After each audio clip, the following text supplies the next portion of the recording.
Hello, and welcome to the Nutrition Diva podcast. I'm your host, Monica Reinagel, and I'm celebrating a milestone this week. This is episode number 500. And you know what? I could not have done it without you, my listeners. This week, we're talking about intermittent fasting, one of the biggest diet and nutrition trends these days. Every week, I hear from listeners wanting to know my thoughts on it, and I'll have those for you right after this word from our sponsor. I've mentioned intermittent fasting on the podcast before in an episode on the health benefits of fasting, but that was way back in 2011. And at that point, the research was still quite preliminary, and most of it had been done in rodents. Nonetheless, researchers were excited about the potential for intermittent fasting to prevent or reverse diabetes, weight gain, DNA damage, and other artifacts of aging.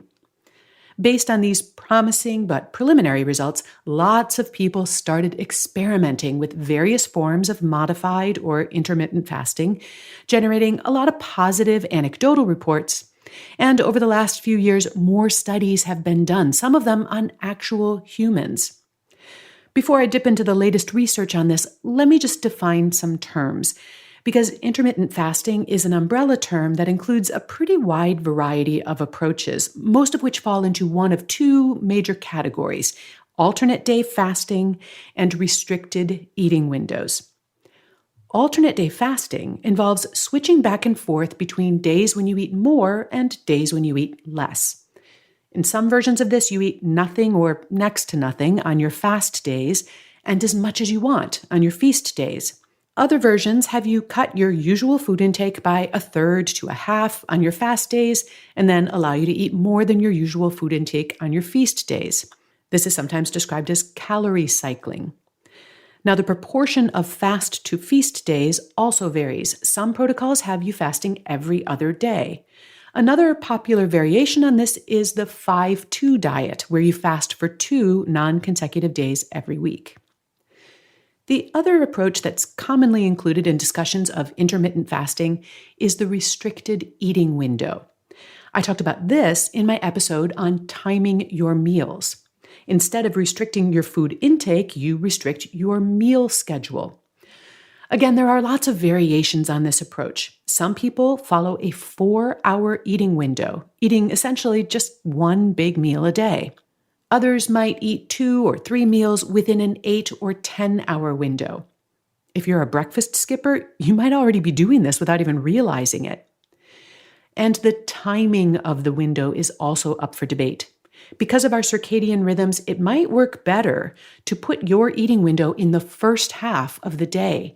But due to our social rhythms, most people who follow this approach prefer to have their eating window in the second half of the day. Okay, so let's take a look at what some of this newer research has to say.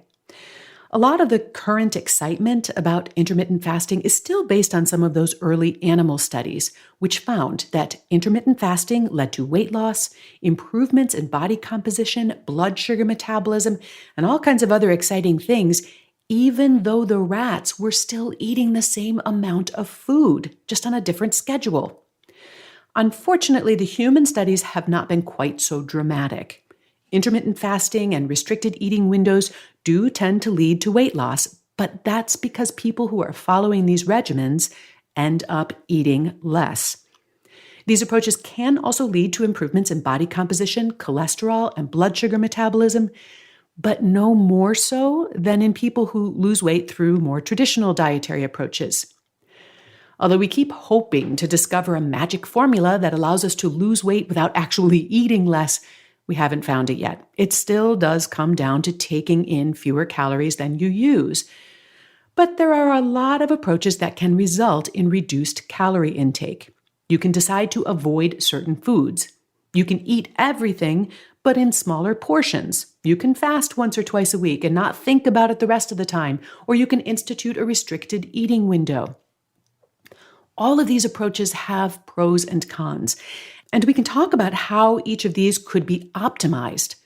But when it comes down to which is best for losing weight and all the health benefits that flow from that, It really boils down to which one is the most sustainable for you, what suits your lifestyle, personality, and preferences. Because when it comes to weight loss, your ability to maintain a lower weight long term trumps just about every other consideration. But what if you don't need to lose weight? Does intermittent fasting have anything to offer? Well, a couple of studies have tried to tease apart the effects of meal timing from the effects of weight loss by doing studies where people ate just once a day but still ate enough to maintain their weight.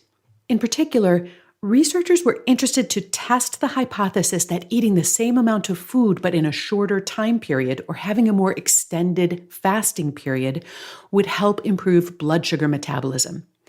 Results so far have been mixed, but I can say that if your goal is to improve your glucose metabolism, early results favor putting your restricted eating window in the first half of the day and not the second, which most people find to be considerably less appealing. So here's the bottom line on intermittent fasting so far. We need to do a lot more research into the long-term effects of intermittent fasting on health and to sort out which of these various approaches is going to produce the best results and for which people.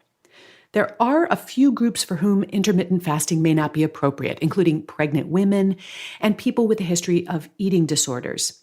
And anyone who uses medications to manage their blood sugar should seek guidance from a nutrition or a health professional before experimenting with any sort of fasting protocol.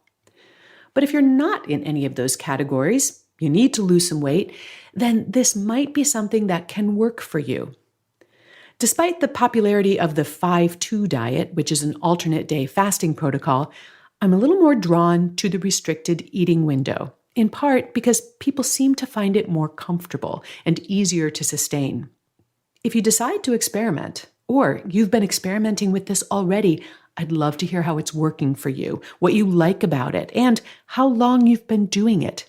You can post your thoughts on our website or on the Nutrition Diva Facebook page. You'll find a transcript of today's episode along with links to some of the research I reviewed at nutritiondiva.quickanddirtytips.com. And you'll find me at nutritionovereasy.com. Thanks for listening and have a great week.